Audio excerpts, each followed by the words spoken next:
Holiday magic is in the air at iFly Indoor Skydiving. Imagine unwrapping the experience of flight. iFly is the perfect unique gift for anyone who wants to turn their dream of flying into a joyful reality. It's unforgettable fun for all ages. Save over 35% with iFly's limited-time holiday gift voucher flight packages. Turn dreams into unforgettable moments with the gift of flight. Go to iFlyWorld.com to purchase your holiday gift vouchers. That's iFlyWorld.com. It is Ryan Seacrest here.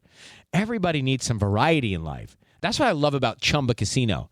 They know how to keep things fresh and exciting. All their games are free to play, like spin slots, bingo, and solitaire. You can claim free daily login bonuses, too. And they release new games every week. So spice things up with ChumbaCasino.com now for your chance to redeem some serious prizes. Sponsored by Chumba Casino. No purchase necessary. VGW Group. Void where prohibited by law. 18 plus. Terms and conditions apply.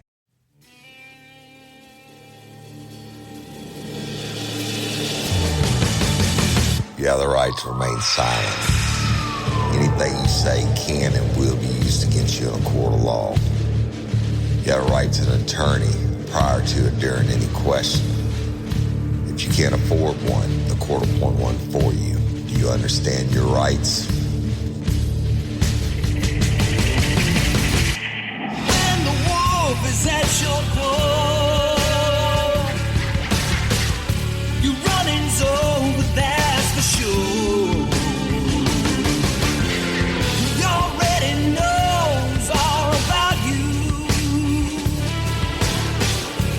Cut you down, no matter by you. Now you better walk the line. Real life, real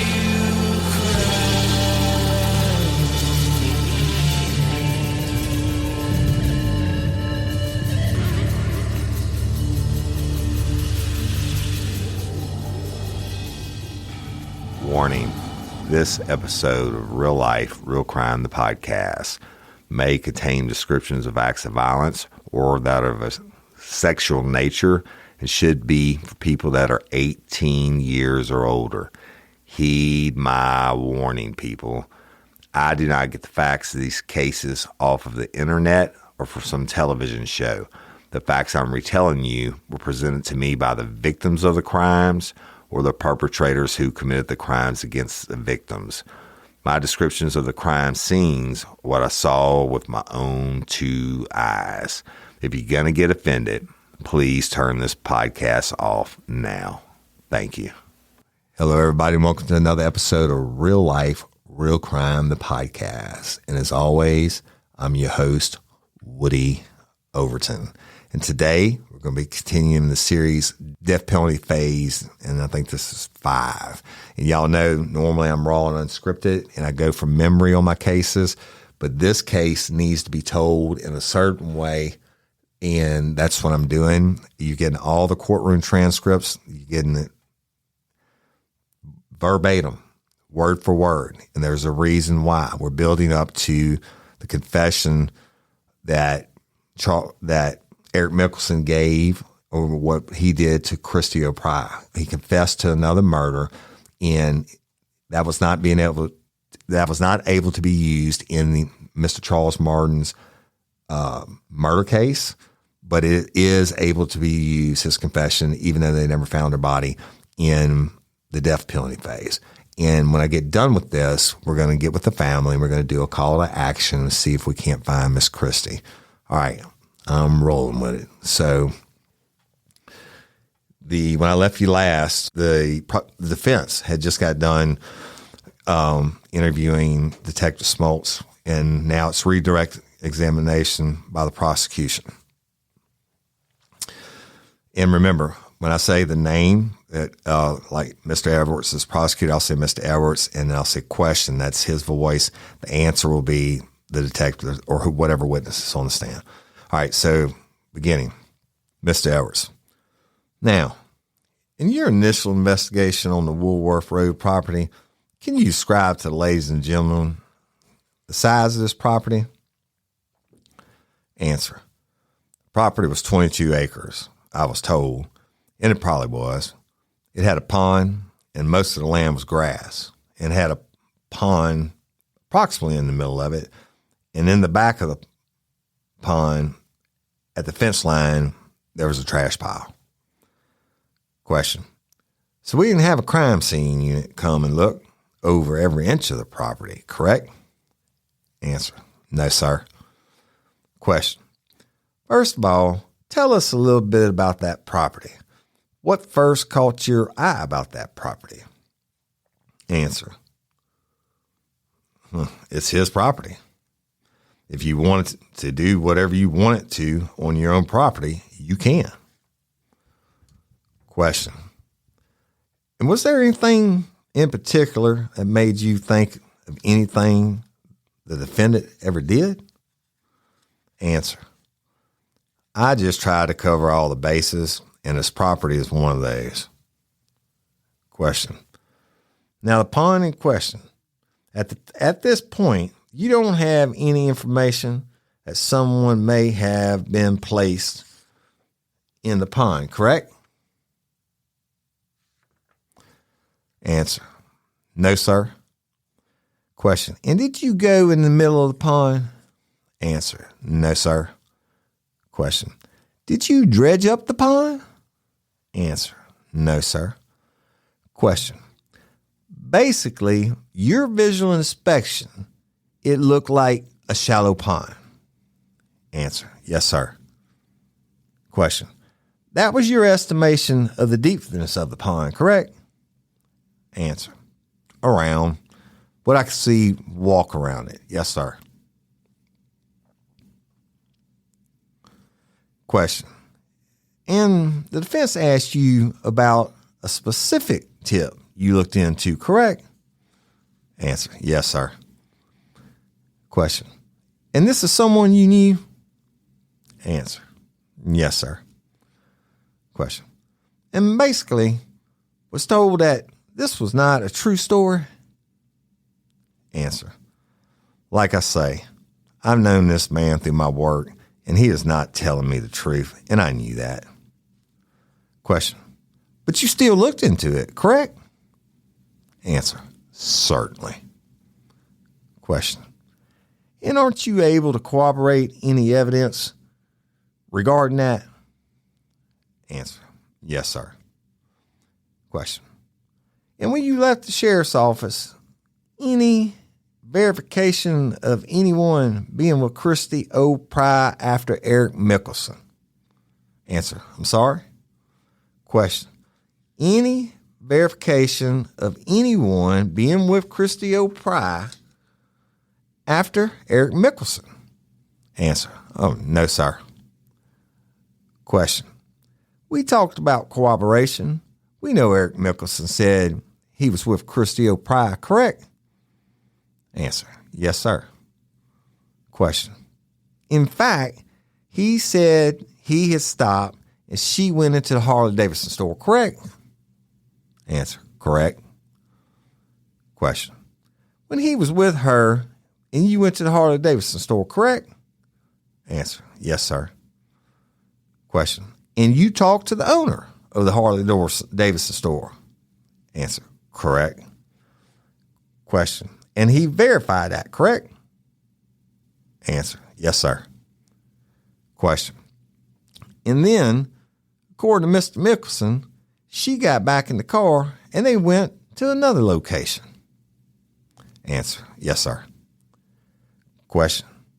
So at this point, you have a statement from Eric Mickelson, said he had taken her by Paige Downs, and you corroborate that. Answer. Yes, sir. Question. He had taken her by the Harley-Davidson store, and you corroborate that. Answer. Yes, sir. Question. But after that, that's when things get murky, right? Answer. That's correct. Question. And you can't find anyone else who legitimately can say that they saw Christy O. Pry after. And basically, the stop would have been the Harley-Davidson, right? That would have been the last time someone said, yes, I saw Christy O. Pry, other than the defendant. Yes, sir. Answer. Yes, sir. The Harley-Davidson store. They went there earlier in the afternoon, then went to El Chico's. Question. I'm sorry. That's correct, sir. They went to El Chico's. Answer. Yes, sir. Question. And you indicated there were some people there who described Christy and Eric Mickelson? Answer. That vaguely remember them being in there. Question. So we have some people who have a description of the defendant and Christy O'Pride together at El Chico's? Answer. Yes, sir. Question. So you get that, the Harley-Davidson and all that's been corroborated. And then they leave the El Chico's and then that's it? Answer. That's it. Question. Nothing else after that. Is that correct? Answer. Yes, sir. The court. Have you concluded your redirect? Mr. Edwards. I'm sorry, Your Honor. I have. The court. Any new matters brought up on redirect? Ms. Shealy. Yes, Your Honor. The court. What are they? Ms. Shealy. The witness just said that the last information that he got, that the last person that saw Miss O'Pride alive was Mr. Mickelson, and I would like the ability to impeach him on that. There was one other person who saw her, who reported to have seen her. Mr. Edwards. Your Honor, I believe that's the same issue that was addressed earlier. He's already addressed that issue. If she wants to go back over the same thing. The court. Ladies and gentlemen, let's take a short break. I need to address a legal issue with regard to the Code of Evidence article. Let's take a short break. Y'all, the jury was excused from the courtroom. The court, which is the judge. The court. All right. The jury's outside the courtroom. Legal argument. If there is an argument, that's fine. I'm not understanding, Mr. Edwards, what your position is. If there's an agreement, fine. If there's not an agreement, we need to address it, and I need to rule on it. Ms. Shealy. Your Honor, the witness received information. We've been talking about who was the last person to see Miss O'Pride alive, and Mr. Edwards just asked the witness about any verifications and said he could not verify that of what Mr. Mickelson said. The dropping off at the South Park Mall, dismissing what Mr. Mickelson said. That I believe opens the door for me to impeach the witness on any information that he may not have been able to verify, but of information that he received through the course of his investigation. Specifically, at a time between August 1st and August 5th, there was a person who contacted him in the course of his investigation who said that someone saw Christy the last Saturday, which that Saturday would have been after July 19th of 1996. Even though that was not verified, it is someone saying that they saw Miss O'Pride at the Streaker Lounge after Mr. Mickelson says he dropped off South Park Mall. Mr. Edwards. Your Honor, then that should have been brought up in cross-examination because that was my initial question on direct. Were you able to verify anyone being seen with Christy O'Pride after Eric Mickelson than the defendant? Could you verify that? Now, she brought up the other issues on cross, which is fine.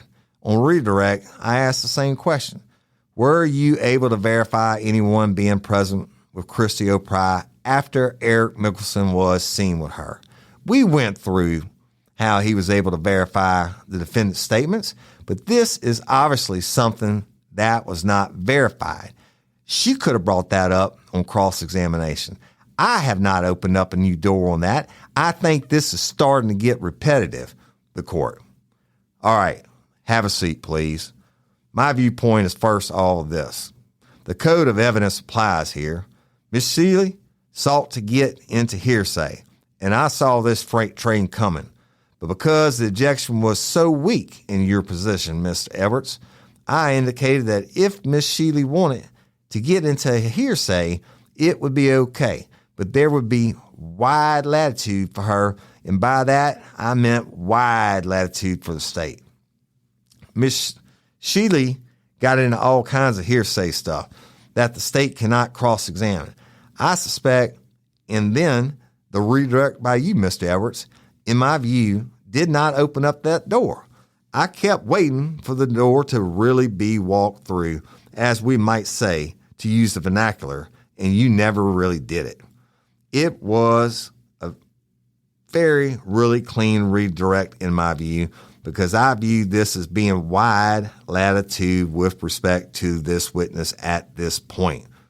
The point of all of this, though, is 611D of the Code of Evidence, which does not allow for recross, and I don't deem there to be new matters brought up. And certainly under 403 of the Code of Evidence, it's inappropriate. I have given wide latitude, as I said, even though Ms. Sheely has been ejecting the hearsay all the way through, which is fine. She herself sought to obtain hearsay information. The state really didn't object too much, and therefore I allowed it because the door was open, but the state really didn't walk through it. And therefore, it's my view that it stops here. There's no new matter brought up on redirect, and I think there's no entitlement for the concept of recross examination, which doesn't exist in the code. It's not in 611D or 611E. So accordingly, if there's any objection, it is sustained. Is there an objection? Mr. Edwards, there is. I'm sorry. The court, sustained. I just need to make sure everybody is alert. Miss Sheely, note my objection, Your Honor. The court, bring the jury in, please. The jury is returning to the courtroom, y'all. The court. All right. Please be seated, ladies and gentlemen. The objection is sustained. Deputy, I appreciate you being here. Thank you. That completes your testimony. Witness. Thank you, sir. The court. We'll take our lunch break. At this time, it's about 12:45. Deputy Sheriff. Food's not here. The court. This business of giving them food here is tricky. The next witness will be fairly lengthy. Is that right? Mr. Edwards. The next witness would be Detective K. Ward, Your Honor. The court. Fairly lengthy? Mr. Edwards. Yes, Your Honor. Hey, y'all. Changing my wardrobe from summer to fall, it's never easy. Luckily, Quince offers timeless and high-quality items I adore, ensuring my wardrobe stays fresh and I don't blow my budget. And there's nothing easier than going to Quince and choosing these high-quality items, like cashmere sweaters from $50, pants for every occasion, washable silk tops, and so much more. The best part? All Quince items are priced 50 to 80% less than similar brands. By partnering directly with top factories, Quince cuts out the cost of the middleman and passes the savings on to us. And Quince only works with factories that use safe, ethical, and responsible manufacturing practices and premium fabrics and finishes, and I love that. I got the stainless steel Link Apple Watch band for $59.90. It's heavy duty, it's awesome, and it's like $100 less than I could find anywhere else. And I also got a 100% organic cotton fisherman quarter zip up sweater. The color is alabaster. Man, I can't wait to wear that this fall. And Cindy got the Mongolian cashmere boat neck sweater in heather gray. And I'm telling you, these are classic pieces at a fraction of the price. Make switching seasons a breeze with Quince's high-quality closet essentials. Go to quince.com/RLRC for free shipping on your order and 365-day returns. That's QUINCE.com/RLRC to get free shipping and 365-day returns. Quince.com/RLRC. You'll thank me later. Hey, ladies, are you feeling overwhelmed by hormonal changes? Well, you're definitely not alone. There are more than 1,000 hormone disruptors living in our environment right now. It's in your food, your water, the air you breathe, the clothes you wear, your skincare products. They all mess with your hormones. Then there's the natural hormone changes your body goes through, premenopause, menopause. And while it's a natural process, it doesn't mean you have to suffer through it.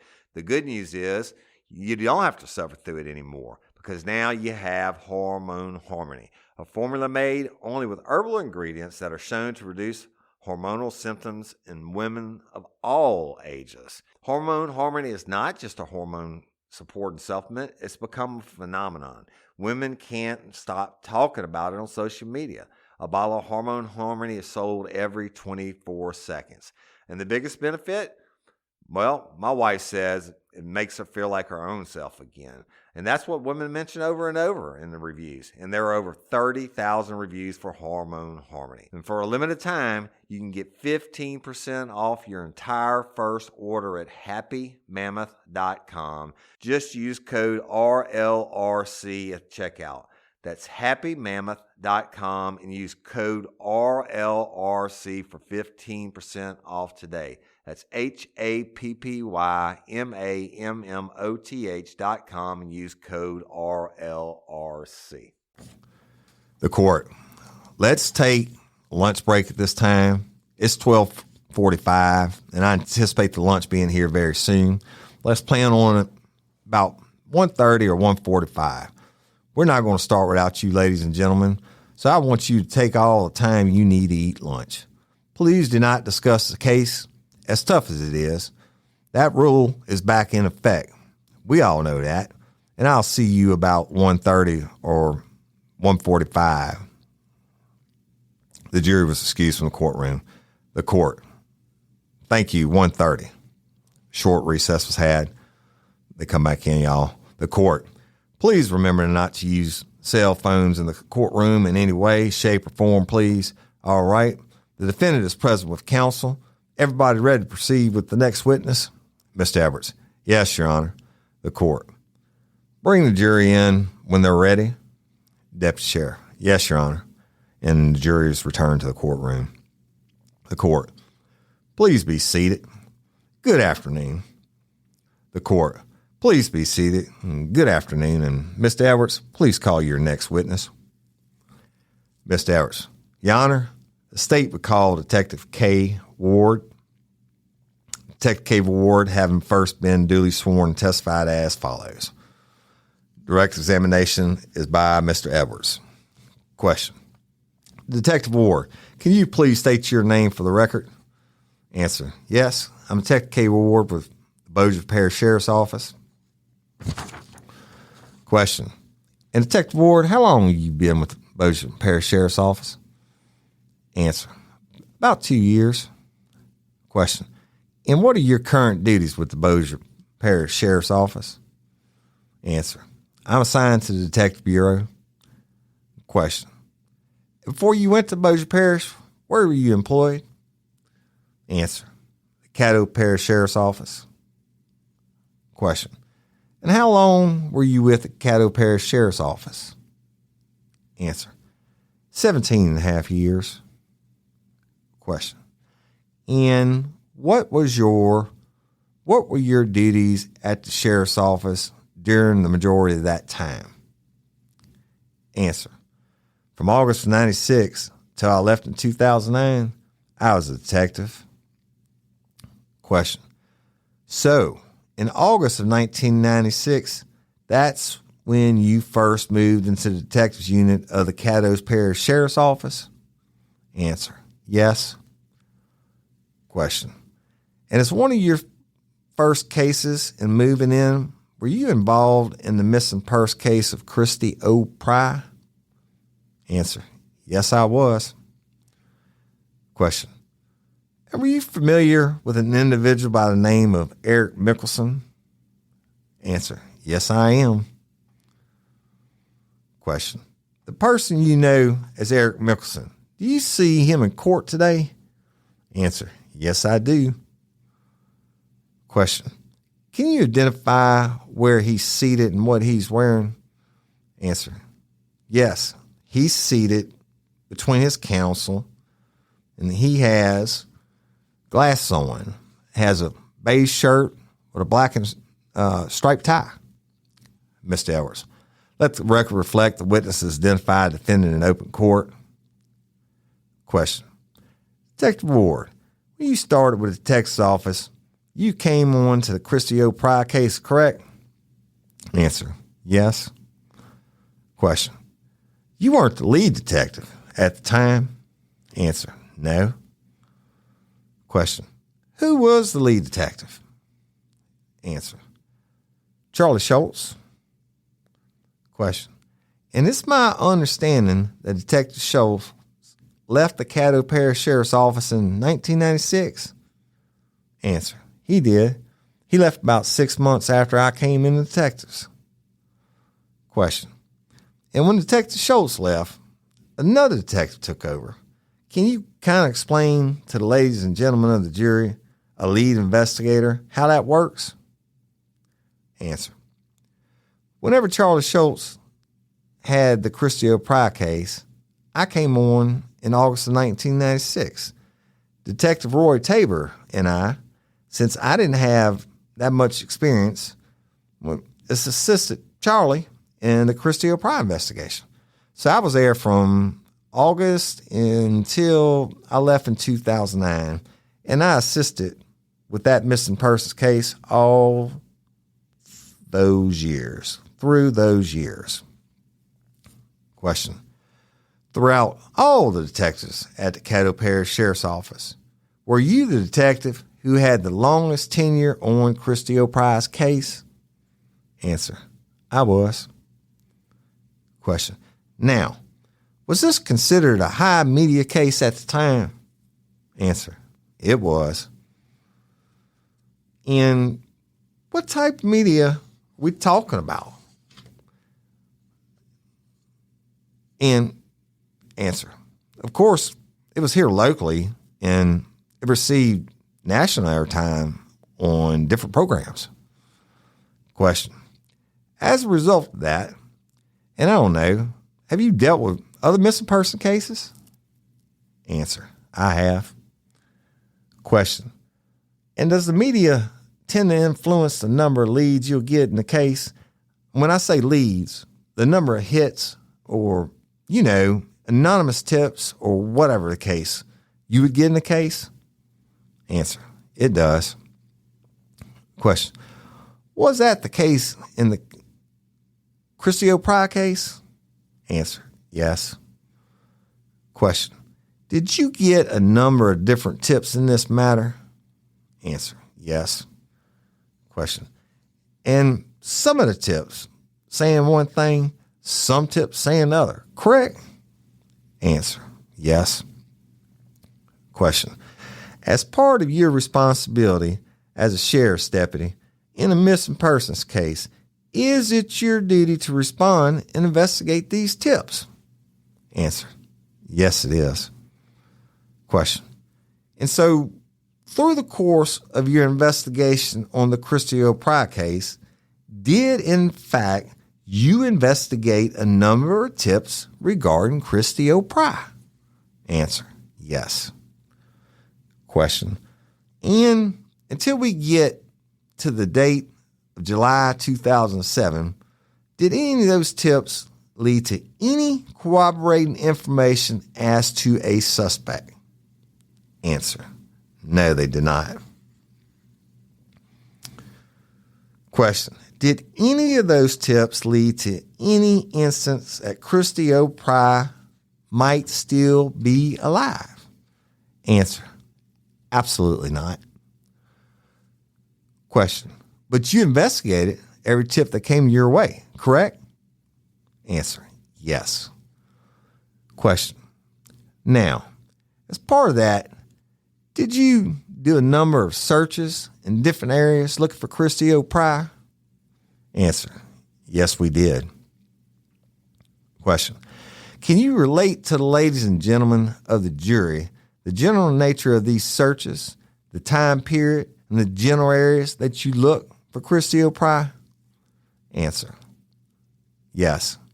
In August of 1996, there was a search of a partial piece of land off of Walker Road. It ran parallel with 70th Street and Highway 3132. It was a big area of land. It was mostly wooded. Little dirt roads went through. A lot of people used to ride motorcycles in that area, and I believe It was about a day or two search of that area, and we didn't find anything at that time. And then the second search that I was involved with was in October of 1996. And this was an area off of I-20 over in the East Texas. It was the area off of Highway 79 in East Texas.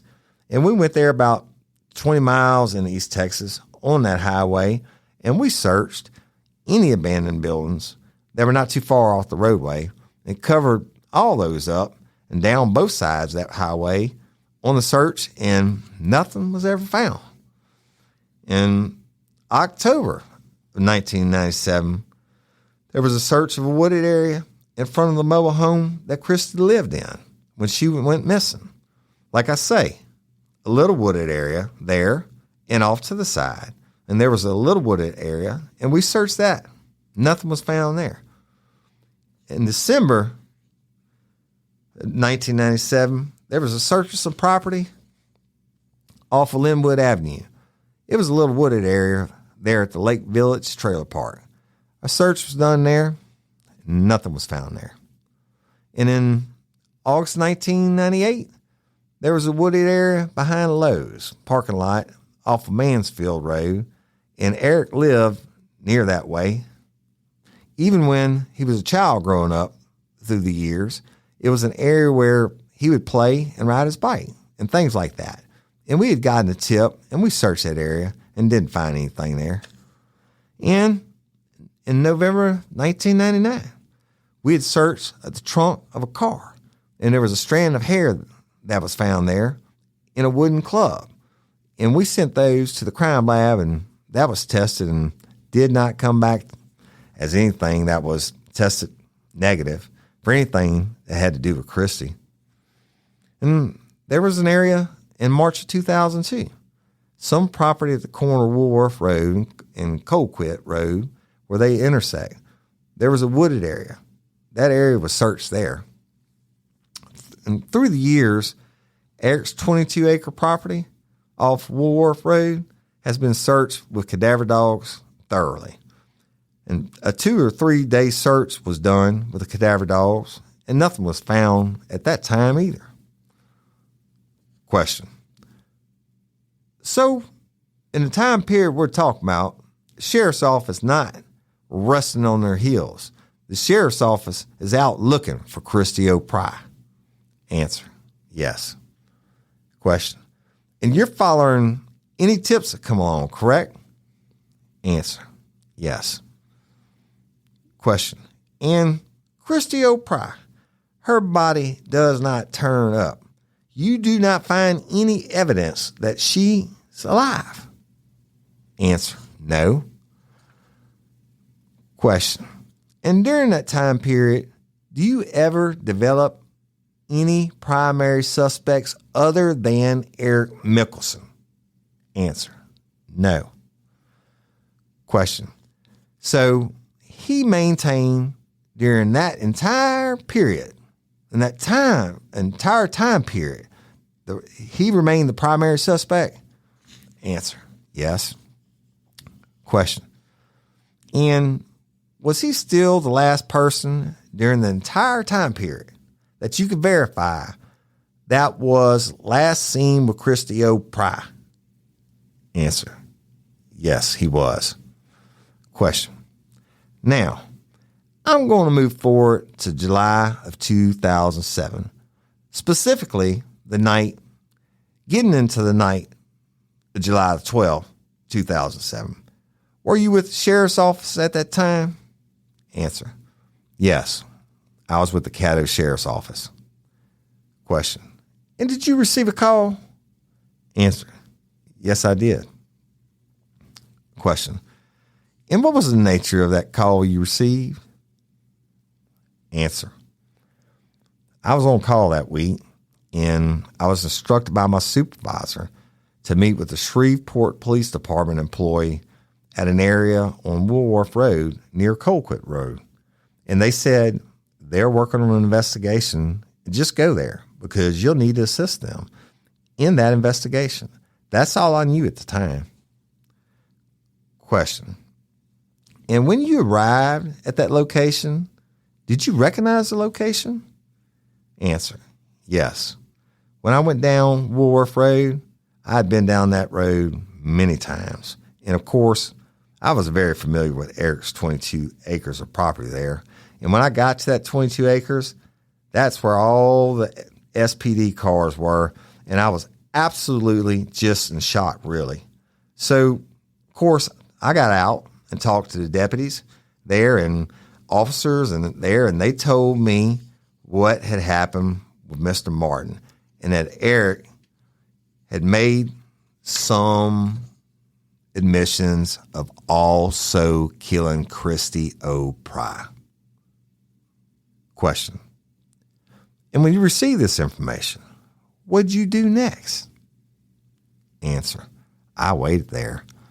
I was told that Detective McConnell had Eric and that they were going around to some areas and he was showing them some things and picking up some things, I believe in Mr. Martin's. And I waited there for a while and I got in touch with Detective McConnell and he asked us to meet him and Eric and some other officers at the Hun lease off of question. The 10-Point Hun Club? Answer. 10-Point Hun lease. Yes. Off of Jefferson Page Road. Question. And did you go to that location? Answer. Yes, I did. Question. And by the time you got out there, what time was it? Do you know generally? Answer. It was later on. It was in summertime. It was probably right at dark or almost dark. Question. And who did you come into contact with when you got out to that location? Answer. Detective McConnell and some other officers from SPD and Eric Mickelson. Question. And was Eric Mickelson in custody at that time? Answer. Yeah, he was. Question. And what did you do at that point? Answer. Waited a little while, and Eric was showing them, I believe, Mr. Martin's torso, where the torso was located, and I waited. And I asked Detective McConnell, whenever he got time, could I go and talk to Eric? Because I kind of want to see how he would respond to me and talk to him. And so that's what I did. Question. And what did the detectives tell you at that point? Answer. They said, sure. And a little bit later on, they said, yeah, go ahead and talk to Eric. So I went over there where they were standing. Question. Okay. Answer. And spoke to Eric. He knew me from prior contacts with him throughout the missing persons case of Christy O'Pry.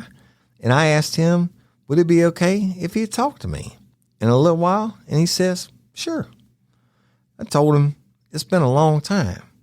Been 11 years. And he said, yeah, sure, I'll talk to you. Question. Did he appear to recognize you? Answer. Oh, yeah. Question. At that point, what did you do at that point? Answer. At that point, I was with Sergeant J. Long, who is my supervisor, and we need to get a representative or the part owner or owner of the 10-Point Hun Club to sign a consent to search form for that area where we were at. And went and located him, and that was Sidney Harold. He lived on Jefferson Page Road. And we drove down to his house, and he was very cooperative and signed our consent form, and we did that.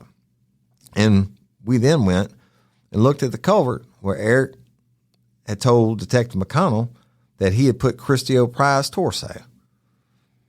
I had been down that area many times. I was familiar with the area. It's not too far from the American Rose Center, and it was a big culvert. There was a creek that ran through it. And when you got out to the edge of the road and looked down, it did go down a ways, and it was a concrete kind of flat place there in a culvert. Question. And detective, I'm sure most people know what a culvert is, but just in case, what is a culvert? What is the purpose of a culvert? Answer. For running, and at that area, it was for running water to run through. It was a big creek that was going, of course, under the road, and there was a little bridge, and they're going under the road there, and it was a little creek, did eventually go out into a big pond at the end of Rice Road. Rice Road is a little dead end off of Greenwood Road. Question. And so this is a culvert, and it empties out eventually into a large pond area? Answer. Yeah. Question. Did you get any information regarding the culvert? Answer. Yes. In the years between 1998 and 2005, they had resurfaced that area right there, that road. They had redone the culvert there. They had widened, I believe, the shoulder out there. And I'm of the understanding that they had some heavy equipment out there doing all of this. So there had been a change from 1996 until 2007 when we were back out there, when we were there. Question. I'm going to ask you if the witness may be permitted to leave the witness stand to show on the diagram, which would be State's Exhibit 257 of the guilt phase of the trial, and show the ladies and gentlemen of the jury the location she's speaking of. The court. Yes, sir. Question. Detective Ward, have you had a previous opportunity to view this? Answer. Yes, I have. Question. Can you orient yourself? Answer. This is Greenwood Road. This is Jefferson Page Road. This is where Green Road and Jefferson Page Road intersects. The American Rose Center is approximately right in this area, and the culvert we were at. Question. Detective, maybe you could stand on the other side so you're not blocking it? Answer. This is Jefferson Page Road. This is Greenwood Road, and it intersects right here. The American Rose Center is approximately right in this little area where my finger is pointing, and the culvert is just, this is north. It's just north of the American Rose Center is where the culvert was located. Question. So, just for the record, you're kind of pointing in the area. If you go to the very top left hand of the diagram as you're facing it, you see Jefferson Page Road. Answer. Question. As you travel southward on Jefferson Page Road, you kind of get to a curve there? Answer. Question. And is this the area the culvert's in? Answer. Yes, it is. Question.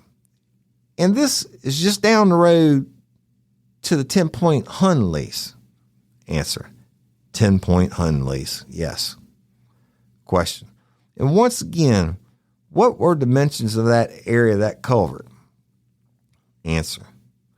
The search area, when we started, the crime scene investigators had made a grid of 100 feet by 150 feet there at that culvert area. Later on in the week, they expanded the area on both sides another 100 feet. So that's the circumference of the grid section of the area. Question. So this is in a fairly large area of land? Answer. Yes, and it's wooded. It's a wooded area also. Question. Now, at this time, after reviewing the culvert in question, what did you do? Answer. I then left there and waited a while for Detective McConnell to get Eric back to the Shreveport Police Department. I went ahead and went to the Shreveport Police Department. It was getting on in the later hours of the night and early in the morning by that time. When I got there, Detective McConnell was there with Eric. They had, I guess, done what they needed to do with Eric up until that point, and I was just waiting to talk to Eric. Question. So, now, we're in the police offices of the Shreveport Police Department. Answer. Yes. Question. And the defendant is in Is that Detective McConnell's office? Answer, yes. Eric was sitting in Detective McConnell's detective office. Question. And at that point, did you go in the room with the defendant? Answer, yes, I did. Question. And did you introduce yourself? Answer, yes. Question. Did he still appear to recognize you? Answer, oh yeah. Question. Okay. And did you make any, ascertain anything regarding the defendant's Miranda warnings? Answer. Yes, I did. Question. And what did you ask him? Answer. I went in and I asked Eric, I said, have you been advised you Miranda rights? And he said, absolutely, definitely. Question. Did you ask him if it'd be all right to talk to him? Answer. Yes. Question. Now, was this interview recorded? Spark something uncommon this holiday with just the right gift from Uncommon Goods. The busy holiday season is here, and Uncommon Goods makes it less stressful with incredible hand-picked gifts for everyone on your list, all in one spot. Gifts that spark joy, wonder, delight, and that's exactly what I wanted feeling. Hey, y'all, I ordered a super cool piece. It's a candle with a sculpture of LSU's Tiger Stadium on top of it. And each officially licensed laser-cut wooden replica features up to 4 layers of detail, creating a bird's eye view of a specific football field, seating section, and more. And every label includes your stadium's name, the team's logo, and school location. And it has a coconut, soy, vegan wax infused with sandalwood smell that creates tailgates and touchdown scent profile, reminiscent of game day. It's invigorating like fresh cut grass and nostalgic like smoke from a pre-game grill, and calming like the crisp autumn air of a new semester on campus. Y'all, I love it. I have it at the base of my TV, and I'm ready to watch the Tigers play on Saturday night, right? Uncommon Goods. Look, when you shop at Uncommon Goods, you're supporting artists and small independent businesses. And many of their handcrafted products are made in small batches. So shop now before they sell out this holiday season. Uncommon Goods looks for products that are high quality, unique, and often handmade or made in the U.S. They have the most meaningful, out of the ordinary gifts anywhere. They even have gifts you can personalize. From holiday hosts and hostess gift to the coolest finds for kids, to hits for everyone from the book lovers to diehard sports fans. Uncommon Goods has something for everyone, not the same old selections you can just find anywhere. And with every purchase you make at Uncommon Goods, they give $1 to a nonprofit partner of your choice. They've donated more than $3 million to date. So to get 15% off your next gift, go to uncommongoods.com/RLRC. That's uncommongoods.com/RLRC for 15% off. Don't miss out on this limited time offer.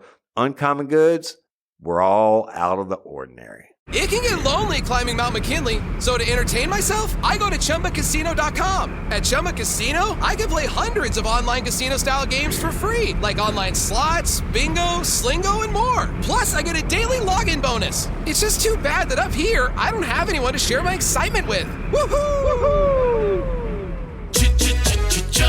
Live the Chumba life. Anytime, anywhere. Play for free now at ChumbaCasino.com. VGW Group. No purchase necessary. Void where prohibited by law. See terms and conditions. 18+. Answer. Yes, it was. Question. And how was this interview recorded? Answer. I had a small recorder. I had a booklet, something like this, and I had it stuck in the booklet. He didn't know that I was recording. Question. And what did the defendant say about talking to you? Answer.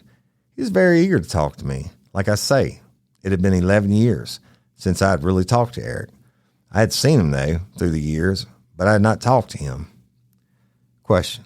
Did you tell him that what you want to talk about? Answer. Yes, and he knew. He knew that I wanted to talk about. He started right off being very cooperative, and he just started telling me what happened with Christy O'Pry. Question. And in this initial interview, what did the defendant tell you? Answer. The first thing he started really talking about was that how he had killed Christy.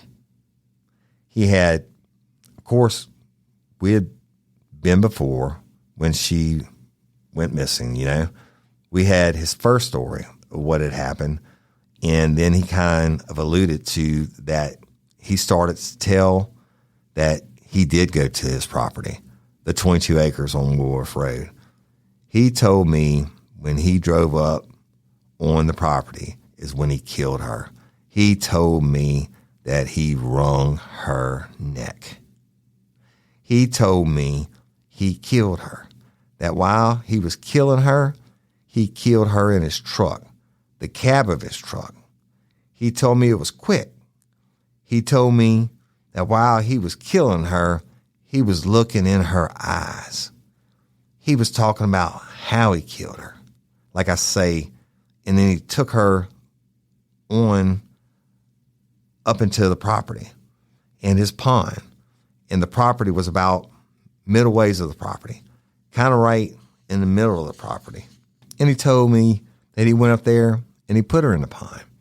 And he had 2 truck tire rims, and he had taken them off one of his trucks, pickup trucks, and described the rims as aluminum rims with a 5-star diagram or design on them.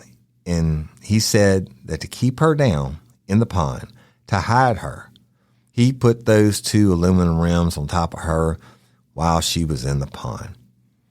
And he said that he left then, and he came back a day or 2 later. He was initially saying a day later. Later on, he said it could have been a day or 2 later. He got her out of the pond the next day, or actually, when he drove up there to the pond, she was floating in the pond. And he said that she was bloated, that birds had eaten her eyes out, and that she was very grotesque. He said he got her out of the pond then, and he decided that, you know, he had to get rid of her. He cut her up. He used a pruning saw, and he cut her head and arms and legs off, and he bagged those items in plastic trash bags. By that time, her blood had congealed, and he put the head and arms into one trash bag, I believe, and the legs in another. We didn't get into any great details in that interview. Later on, we got into more details about exactly what he did. The first interview was more just kind of a brief overlay of what he did. Question. Detective Ward, you talked about some time periods. Did the defendant remember the actual day this occurred? Answer. Yes, he did. Question. I'm talking about the exact day. He remembered the exact day that this occurred? Answer. Yes, he did. Question. So what day did he say this happened? Answer. July the 19th, 1996. Question. And he was able to recite that to you in your first meeting with him? Answer.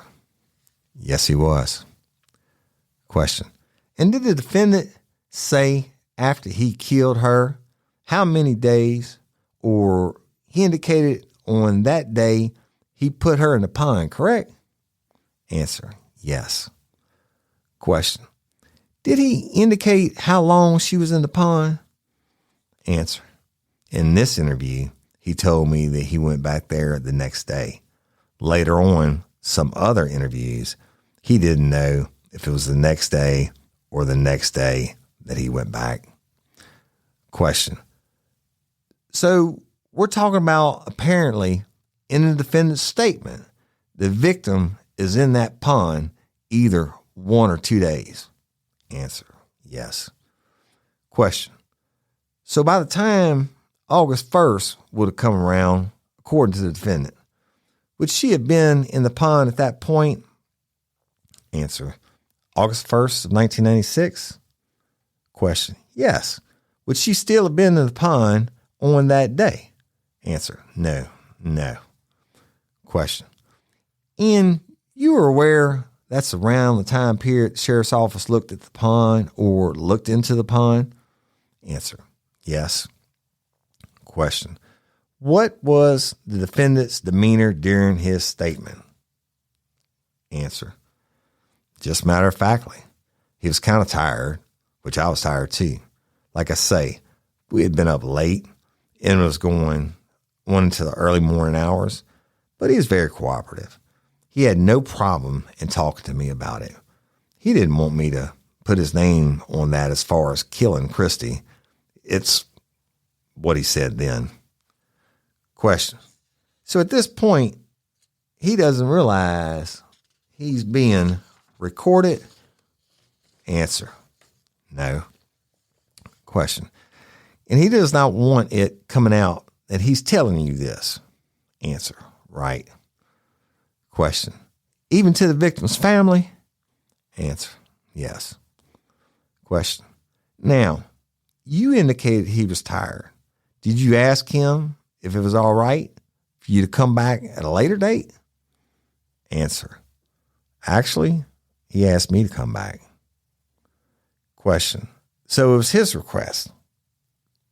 Answer. Yes, I could tell you what he said. He said, I just need you to come tomorrow, you know. I said, okay, I'll be there.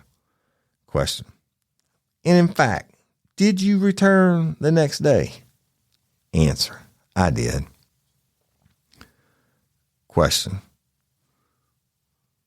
Where was the defendant at this time? Answer. He was at the Shreveport Police Department jail by that time, and this was on the next day. Question. So at this point, we're talking about the morning of July 12th. Is that correct? Answer. Yes. Question. I'm sorry. July 13th. The morning of July 13th? Answer. Question. Around what time was it when you returned? Answer. It was around 12:30, around lunchtime, between 12 and 12:30, more to 12:30. Question. So it's after the morning you gave him more time to get some rest? Answer. Right. And I got some rest too. Question. And you got some rest too, all right? Answer. Yeah. Question. And when you returned the next day, was anyone with you? Answer. Yes. And question. And who was that? Answer. Detective Andy Scoggins with the Caddo Parish Sheriff's Office. Question. And once again, was this interview recorded? Answer. Yeah, it was. Question. And how was this interview recorded? Answer. With the same little micro recorder. Question. And did you read the defendant his Miranda warnings? Answer. Yes, I did. Question. And how'd you do that? Answer. The Caddo Sheriff's Office has a Caddo Sheriff's Office Miranda rights form, and the policy or the way that we would start interviews is we would have the form with us. We would lay it out in front of the person and we would read it out loud and let them look and read along with us. And he was read his Miranda rights, and he stated he understood his rights, and he signed the form. Mr. Edwards, may I approach the witness, Your Honor? The court. Yes, sir. Question. Now, this wasn't the only time you went out and saw him, right? Answer. No. Question. In fact, you went multiple times out to the jail. Answer. I did. Not that jail. That's the first time I went to that jail. Question. The city jail, and then at some point he gets transferred to the Caddo Correctional Center. Answer. Caddo Correctional Center. Question. And on each of those times, did you bring a Miranda rights form? Answer. Yes. Question. Did you have him sign these? Answer. Yes. Question. And did you read them? Answer. Yes. Question. At this time, I'm going to show the witness states exhibit P9 through P12. Can you identify these exhibits? Answer. Yes. These are the Miranda rights forms that I produced and read out loud and Eric signed. Question. Are these accurate copies of those forms? Answer. Yes. Question. And do these contain the rights that you read to the defendant? Answer. Yes. Question. In each of these occasions, did he waive those rights and agree to make a statement? Answer. He did. Question. Now, starting with State's Exhibit P9, what was the date of the interview? Answer. July 13th, 2007 at 12:30. Question. Next, I'm going to show you what the state has marked as P10. What is the date and time of that interview? Answer. July 15th, 2007, 10:05. Question. And I'm going to show you State's P11 and ask you the date and time of that exhibit. Answer. July 15th, 2007 at 16:10. That would have been 4:10 in the afternoon. Question. 4:10 in the afternoon. And then finally, State's Exhibit P12. Answer. July 16th, 2007, 17:10 hours. Question. So all of these reflects the dates and the times that you went out and interviewed the defendant? Answer. Yes. Mr. Edwards. Your Honor, at this time, the state would offer and introduce State's Exhibit P9 through P12. Ms. Shealy. No objection. The court. They will be admitted. All right, y'all. I got to end it there. This next one, it will probably be the last one before I bring the family on. This is where, now you heard him. He's admitted to killing Christy O'Pry, and that he put her in the pond, and that she floated up, and he cut her up and dismembered her and placed her in different places. These interviews that Detective Ward's are going to do now are just so fucking far out there. I mean, I hate it for this family. I hate it for Mr. Charles Martin's family. I hate it for Christy O'Pry's family. But we have got to read these, and I will make sure that's the last one. Then I will give you an update in the case. And then I'm going to get together with the family, and we're going to do a call to action. And y'all, it's been since, 96? So that's 2006, 16. That's 27 years, right? Man, it's a long shot. But we got to finish telling this story, and it'll probably be the last one I ever do where I read it verbatim. I want to thank all you lifers. Y'all go follow me on TikTok. I'm posting there every day videos. Some are cooking, some are funny, some are true crime, some are in the studio. Follow me. Also, go to Real Life Real Crime community app. Download it for free. It has everything in Real Life Real Crime on steroids. And I just love you all. Thank you so much. And LOPA, Louisiana Organ Procurement Agency. It's my jam people. They are a nonprofit, and they save lives every day. Be a hero. Sign up to be an organ donor. If it comes time and they're able to use anything that you have, you're not going to give a shit. Sign up. People are dying every day waiting on organ transplants. And you don't have to be from Louisiana. If you are a lifer from San Diego, California, and you want to sign up to be an organ donor, go to lopa.org, fill out the 2-minute little deal, and be a hero, right? I'm Woody Overton. your host of Real Life, Real Crime, the podcast. Until next time or ever, don't let me catch you down on Murder Bayou. Peace.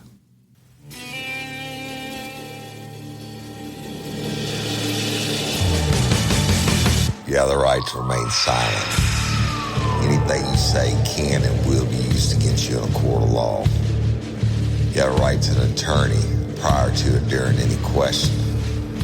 If you can't afford one, the court will appoint one for you. Do you understand your rights?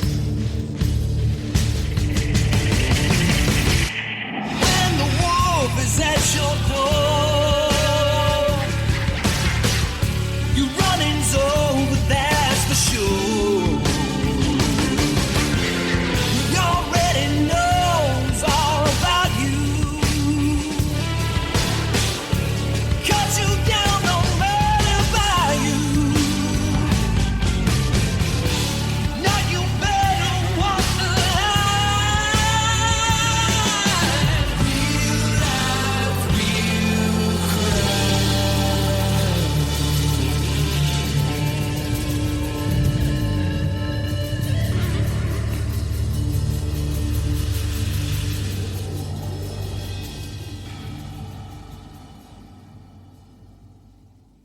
It is Ryan Seacrest here. People always say it's good to unwind, but that's easier said than done. The exception, Chumba Casino. They actually make it easier done than said, or at least the same. Chumba Casino is an online social casino with hundreds of casino-style games like slots and blackjack. Play for fun. Play for free for your chance to redeem some serious prizes. Sign up now and collect your free welcome bonus at ChumbaCasino.com. Sponsored by Chumba Casino. No purchase necessary. VGW Group. Void where prohibited by law. 18 plus terms and conditions apply.